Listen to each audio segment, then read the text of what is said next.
Hey there, I'm Lance and I'm a gamer. And I'm Sam and I'm a non-gamer. And we are Love to Hate, where we help gamers find great games to play with non-gamers. And today we're taking a look at Tactile by Friendly Bee Game Company.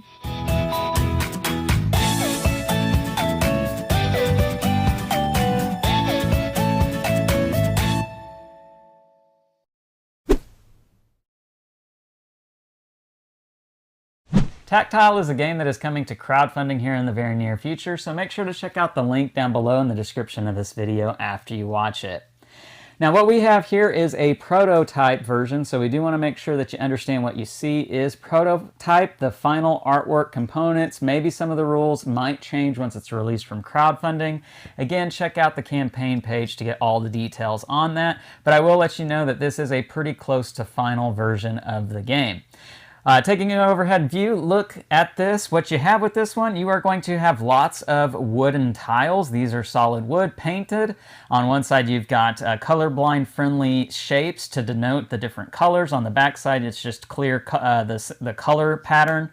And what you're going to be doing in this game as part of setup is just drawing from this big giant cloth bag here the different tiles that you'll set up and arrange for this 6x6 grid, making sure on the corners you've got the different start tiles for the different players. You're going to have resources. These are wooden painted colored pieces that match the different shapes that you see out here. You do also have lots of cards in this game, player aids, and action cubes of the different player colors. Now what this game is about, this is an abstract strategy game that involves tiles, hence the name Tactile. And what you'll be doing in this game is you'll be working to move your scoring discs from your home start tile over to the opposite side home start tile. And if you can move your discs over there before the other players, then you are going to win this game. Now, with this one, you can either play all against all, or you can play teams of 2 versus 2 if you're playing in the 4-player mode. If you're playing in only 2 players, then you and the other player will play opposite from one another. And if you're playing with 3 players in this game, then you'll take up the 3 different spots, leaving 1 spot open. And you need to make sure to get one of your scoring tiles to the home base that is directly to your left, and then one to the one that is directly to your right. And the player who can do that first is going to win the game. In a 4-player game, when you're playing with teams, you're working with the person directly opposite from you, and you're working together to try to get 3 out of the 4 of your scoring discs in their opposite scoring region first to be the winner in that particular version of the game. So that's how the different ways you can play this game. Now let's go over the rules for this one. It's a very simple game. On your turn, you're going to take 2 actions, and you're going to use your action cubes to denote what you're doing. You have to take different actions with your 2 actions. The first one is to move, and that is simply what it sounds like. You are going to be moving one of your discs 1 space, either up, down, left, or right. You can't move diagonal in this game. So if I'm the blue player here, I might move my disc over to the left onto this red tile. The second type of action you might do is to gain. And whenever you do this, you're going to take a look at where both of your scoring discs are, and you're going to look at what tiles they're on, and you're going to gain resources that match those tiles. So in this particular case, I'm gaining a blue star and a red circle from the resources in the supply.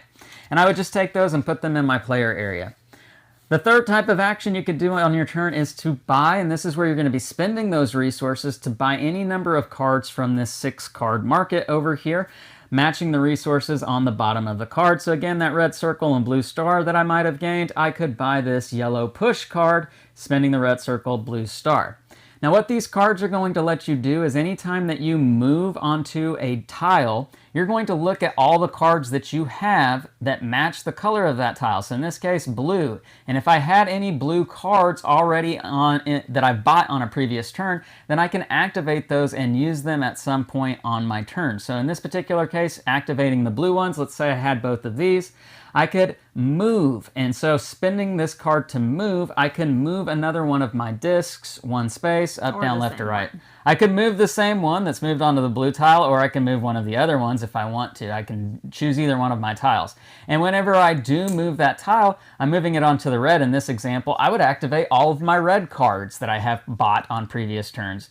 And so this is a way to kind of combo your moves. So I moved onto the blue that activated my blue move card moving another tile onto red, which might activate maybe a red move card, and I can move again and again. Now, you can only activate cards once, so if I moved onto another red tile, I couldn't reactivate the red card if I've already used it.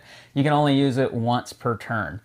The gain card is going to allow you to gain resources, one resource for one of your tiles, and you get to pick. You don't have to use the one that activated that card. And then push is going to allow you to push one of your opponent's discs or your teammate's disc if you're playing in teams mode. So that's how the cards are going to work, and there's no limit to the number of cards you can buy or hold throughout the course of the game. The fourth type of action that you might do on your turn is to swap, and that is to simply swap one resource for any other one resource, or if you are playing in that teams version, you could swap a card that you have with one of your teammates' cards. The last thing that you could do as an action on your turn is to reset the market, discarding all the cards that are there, drawing 6 new ones to get a fresh new market. Now, I will say that at any point in the game, if there are 5 cards of the same color or 5 cards of the same type in the market, then it's automatically going to reset, so you don't have to worry about that.